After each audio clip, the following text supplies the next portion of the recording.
지난 4월 미국 CNN에서는 한국의 대리수술에 대한 특집 기사를 냈습니다. 심층적으로 파고든 장문의 기사에서 조금 미뤄두고 있었는데요. 오늘은 해당 기사를 가져와 봤습니다. 그 제목은 한국의 위험한 유령 의사들이 성형수술 환자들의 생명을 위험에 빠뜨리고 있다. 참고로 대부분의 한국 관련 CNN 기사는 우리나라 언론들에서도 봤습니다. 다만 이를 어떤 식으로 다시 보도하느냐는 천차만별. 이 기사 역시 연합뉴스에서 받기는 했지만 절대다수의 양을 삭제한 채 단신 처리됐습니다.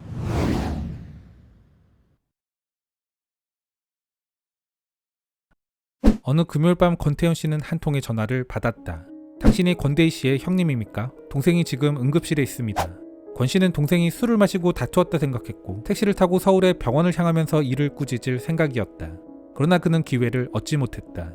그가 도착했을 때 당시 24살이었던 동생은 의식이 없었다. 턱선을 가늘게 만드는 수술을 받은 동생은 피를 많이 흘려 얼굴 주위에 붕대가 빨갛게 변해 있었다. 그리고 7주 후 결국 사망했다. 권 씨의 가족은 그가 유령의사의 희생자라고 주장한다. 이 관행은 한국에서 불법이다. 그러나 활동가들은 107억 달러 규모의 급성장하는 성형수술 산업에 상대적으로 미약한 규제가 작동하고 있다 말한다. 그리고 이로 인해 자격 없는 직원이 외과 일을 대신하는 방식으로 병원이 번창할 수 있었다고 말한다. 의사는 때때로 여러 수술을 동시에 수행하게 된다. 이것이 가능한 이유는 초보 성형외과의 치과의사, 간호사 또는 일부의 경우 의료장비 판매원에게 일부 의료행위를 맡기기 때문이다. 대한민국 법에 따라 무면허 의료행위를 명령하거나 수행하는 사람은 최고 징역 5년 또는 최고 5천만 원의 벌금에 처해진다. 그리고 비록 면허가 있는 의사라 하더라도 유령수술을 했다면 사기 혐의로 기소될 수 있다. 그러나 이러한 범죄는 기본적으로 증명하기 어렵다는 근원적인 문제점이 있다. 많은 유령의사들은 자신이 한 일을 기록하지 않으며 CCTV 영상조차 없다. 그리고 일단 사건이 법정으로 가더라도 유령의사는 무거운 처벌을 거의 받지 않기 때문에 병원들은 진료를 계속할 수 있다. 사망한 권 씨에 대해 가족들은 어머니의 생일에 직접 미역국을 끓여주던 따스하고 겸손한 대학생이었다고 말한다. 그는 삶의 성취도가 높았지만 외모에 대한 컴플렉스가 있었다. 어머니와 형은 성형수술을 만류했음에도 그는 성형수술로 유명한 강남의 한 전문병원을 몰래 예약했다. 2016년 9월 8일 결국 그는 650만 원의 비용을 들여 수술한다. 권 씨가 사망한 이튿날 오전 9시 그를 수술했던 의사가 병원에 도착했다. 그는 권 씨의 가족에게 시술이 정상적으로 진행되었다고 말하며 수술실의 CCTV 영상도 제공했다. 그리고 권 씨 어머니는 그 영상을 500번 넘게 돌려봤다. 영상은 성형외과 의사가 그의 턱뼈를 자르기 시작한 오후 12시 56분 수술이 시작된 것을 보여주고 있다. 1시간 후 성형외과 의사가 떠났고 다른 의사가 수술실로 들어왔다. 두 사람이 병실에 들어왔다 나갔지만 이후 거의 30분 동안 간호조무사만 있었을 뿐 수술실에는 의사가 전혀 없던 시간도 있었다. 권 씨 어머니는 주치의가 수술을 다 마치지 못한 것을 확인했다. 나머지 수술의 대부분은 다른 의사, 즉 성형수술 면허가 없고 최근 의대를 졸업한 일반 의사가 수술을 마쳤다. 그런데 그들은 담당 주치의가 끝까지 수술을 한다고 명시적으로 광고하고 있다. 권태훈 씨는 말한다. 동생은 주치의를 신뢰했고 그래서 그곳에서 수술을 받기로 결정했습니다. 영상에 따르면 수술은 시작된 지 3시간이 지난 오후 4시 17분에 끝났다. 성형외과 의원을 25년째 운영해온 전 대한성형외과의사협회 김선웅 법제의사에 따르면 턱수술은 경험이 많은 의사라면 보통 1시간 반 정도 걸린다고 말한다. 수술 후 두 의사는 모두 집으로 돌아갔고 피를 흘리던 권 씨는 담당 간호조무사에게 맡겨졌다. 권 씨의 어머니는 영상을 보고 충격을 받았다.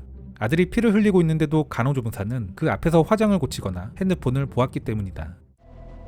눈화장을 하기 시작합니다. 그녀는 총 13번에 걸쳐 피 묻은 바닥을 청소했다. 이 영상을 평가한 의료 전문가는 의사가 밝힌 것보다 3배 많은 피를 흘렸을 가능성이 있다고 지적한다. 권 씨의 어머니는 말한다. 나는 이 유령의사가 내 아들이 흘린 피를 확인한 것 같지 않습니다. 나는 그 사실에 너무 화가 났습니다. 의사 3명 중 1명이라도 그가 얼마나 피를 흘렸는지 확인했더라면 어땠을까요? 그런데 아무도 그렇게 하지 않았습니다. 권 씨의 사망에도 불구하고 해당 병원은 14년간 의료사고가 없었다는 광고를 계속했다. 이름을 밝히지 않는 조건으로 인터뷰하는 것에 동의한 한 외과 의사는 자신이 2012년에 한국 최대의 성형수술 병원 중 한 곳에서 일하기 시작했다 밝혔다. 그는 더 이상 그곳에서 일하지 않지만 죄책감을 가지고 살아간다고 한다. 그는 종종 주치의를 위해 수술을 요청받았으며 유령의사들이 환자 수술을 요청받을 때까지 지하실에서 어떻게 대기했는지를 설명한다. 이 유령의사들은 병원 웹사이트에 직원으로 등록되어 있지 않았고 대외적으로 병원은 존경받는 외과의가 수술을 실시한다고만 밝힌다. 권 씨가 했던 것과 같은 안면 성형 수술 역시 대부분은 주로 치과의사인 대리인에 의해 수행되었다. 전문가들은 이러한 관행은 이익이라는 단순한 이유로 발생한다는 데 동의한다. 지난해 의학저널 에스테틱 플라스틱 서저리의 한 논문에 따르면 한국은 1인당 성형수술 비율이 가장 높다. 코로나19가 발생하기 전 한국은 매년 수천 명의 성형수술 관광객을 유치하기도 했다. 통계청에 따르면 서울에만 561개의 성형외과가 있다. 바쁜 기간 동안 일부는 밀려드는 환자를 처리할 수 없으며 특히 스타급 의사들은 신규 고객 상담에 더 투입되어야 하는 게 현실이다. 유령의사는 합법적이지 않지만 병원의 수익을 극대화하는 방법인 것이다. 익명의 성형외과 의사는 말한다. 이런 수술이 발생하는 이유는 젊고 경험이 없는 의사의 경우 직업과 경험을 얻을 수 있고 병원은 그들을 고용해 더 낮은 비용으로 운영할 수 있기 때문입니다. 이런 식으로 병원은 더 많은 환자를 수용하고 더 많은 수술을 수행할 수 있습니다. 한국소비자원에 따르면 2016년부터 2020년까지 226명이 부상, 부작용, 재수술 또는 수술 중 사망했다. 그런데 환자는 유령의사로부터 수술을 받았는지 모를 수 있다. 유령의사는 의료 차트에서 수술에 대한 그들의 관여를 기록하지 않을 수 있으며 많은 수술실에는 카메라가 없기 때문이다. 권 씨의 가족을 대표하는 변호사 박호균 씨에 따르면 어떤 혐의도 증명하기 어려운 경우가 허다하다고 말한다. 익명의 성형외과 의사에 따르면 피해자가 소송을 제기하면 종종 법정 밖에서 합의를 하는데 이는 보상을 받으면 기밀유지 조항에 서명하는 것을 의미한다고 한다. 따라서 실제 사례는 훨씬 많을 수 있는 것이다. 권 씨의 가족은 정의를 구현하기로 결심했다. 수술의 위험성을 명확하게 설명하지 않은 것, 환자 구호를 위한 적절한 조치를 취하지 않은 것, 가족들은 이에 대한 책임을 묻기 위해 해당 병원을 상대로 소송을 시작했다. 권 씨의 어머니는 말한다. 의료사고 피해자들은 소송이 얼마나 어렵고 도전적인지 이를 알고 있기 때문에 일반적으로 이를 원하지 않습니다. 또한 의사들은 유령의사로 인한 의료과실을 입증하는 게 얼마나 어려운지 잘 알고 있기 때문에 피해자들에게 고소하라고 공개적으로 말합니다. 권 씨 어머니의 일상은 대부분 국회의사당 밖에 서 있는 것이다. 그녀와 그녀의 은퇴한 남편은 싸우기 위해 아들의 죽음 이후 서울로 이주했다. 그녀는 매일 건대의 법안으로 알려진 수술실 CCTV 의무화 법안 도입을 촉구하는 피켓을 들고 있다. 어머니 이 씨는 말한다. CCTV 영상 없이는 제 아들 사건에 대한 진실을 밝힐 수 없었을 겁니다. 그녀는 또한 의사가 살인이나 살인에 준하는 특정 범죄를 저지르면 면허가 영구적으로 취소되기를 원한다.